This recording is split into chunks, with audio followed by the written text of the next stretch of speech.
Why don't they eat the tens of millions of wild crayfish in Japan? Crayfish imported from America have become wild in Japan and now pose a serious problem as an invasive species.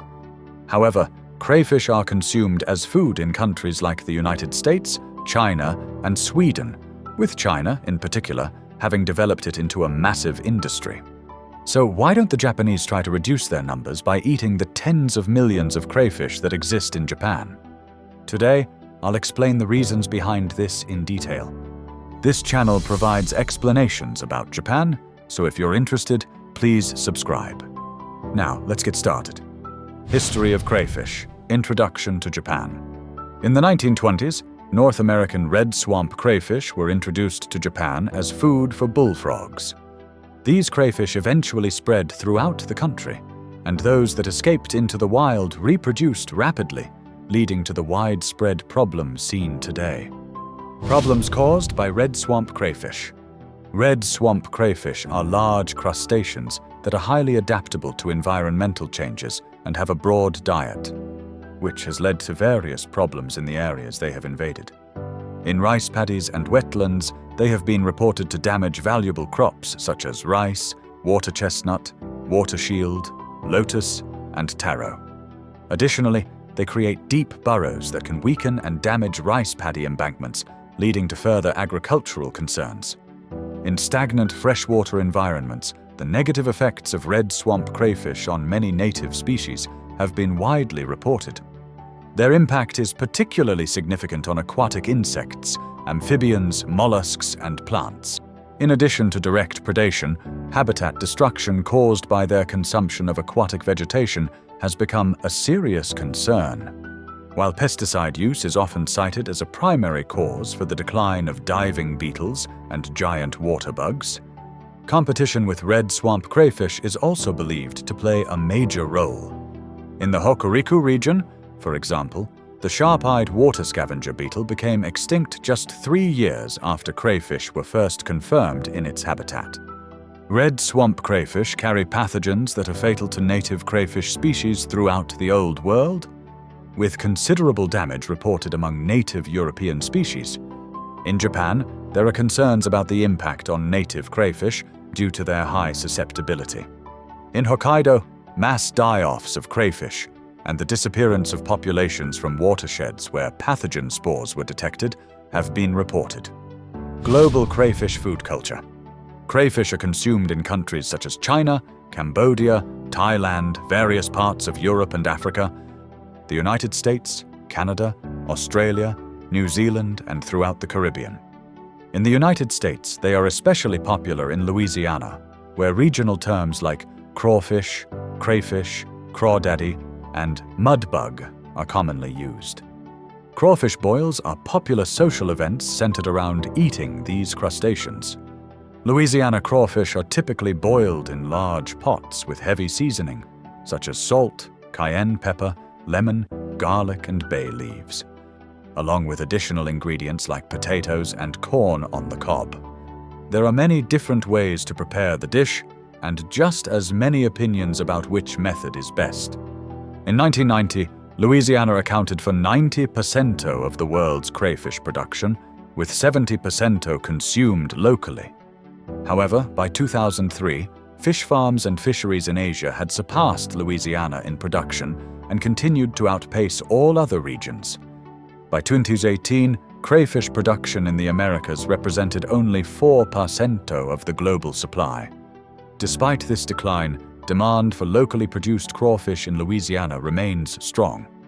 In 2018, 93% of U.S. crayfish farms were located in Louisiana.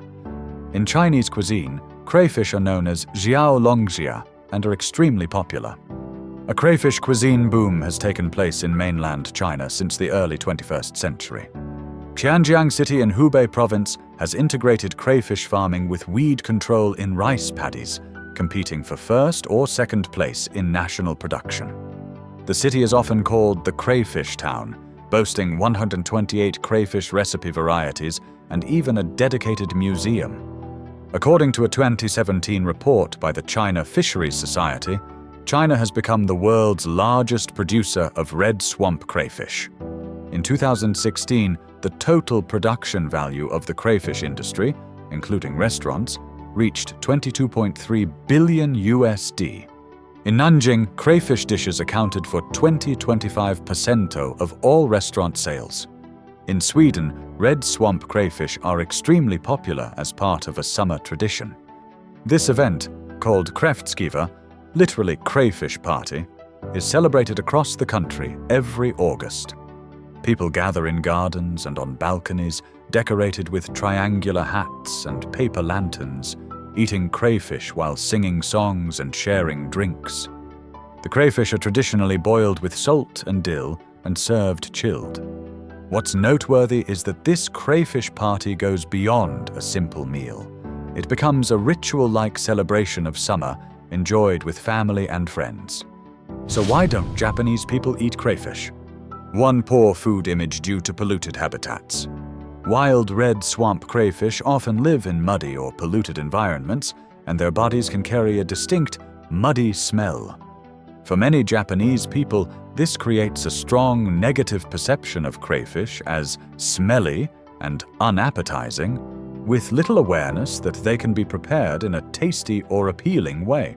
2. Concerns about parasites and pathogens. Wild crayfish are not only dirty in appearance, but may also carry parasites and pathogens. In Japan, where food safety is highly valued, wild crayfish are often seen as high risk and potentially dangerous. Like other freshwater shrimp and crabs, they can carry parasites such as flukes, making raw consumption impossible and requiring thorough cooking to ensure safety. 3. Cultural perception as children's playmates. In Japan, crayfish are strongly associated with childhood play, seen as creatures that children catch in rivers or keep as pets or ornamental animals. A cultural tradition of viewing them as food has never taken root.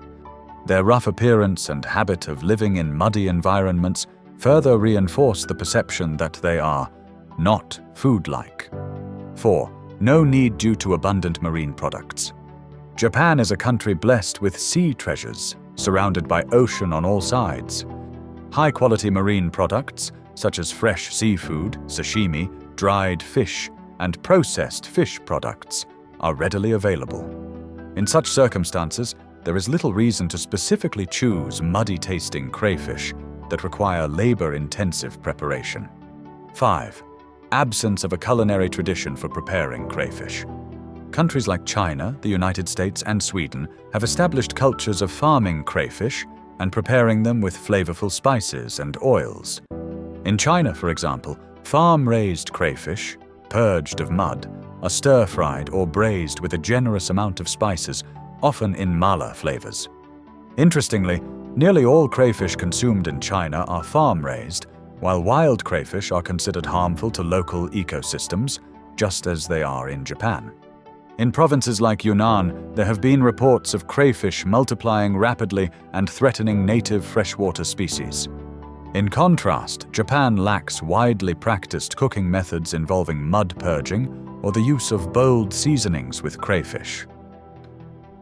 As a result, the common perception persists that they won't taste good even when cooked. 6. Legal restrictions on distribution. Red swamp crayfish were designated as conditionally specified invasive species starting June 1, 2023. As a result, their sale and transfer without permission are generally prohibited, although individual breeding and capture remain allowed. This legal restriction poses a significant barrier to distributing crayfish for food use, even if they could be prepared deliciously. Japan's attempts to eat crayfish as a control strategy. In recent years, Japan has begun exploring the culinary potential of crayfish. Although crayfish have traditionally not been part of the Japanese diet, there are increasing efforts to promote their consumption as a means of controlling their population and mitigating ecological impact. Some restaurants and local governments have organized events featuring crayfish dishes, and interest is growing in developing recipes tailored to Japanese tastes. However, widespread acceptance remains limited due to cultural unfamiliarity and ongoing concerns about food safety and sourcing.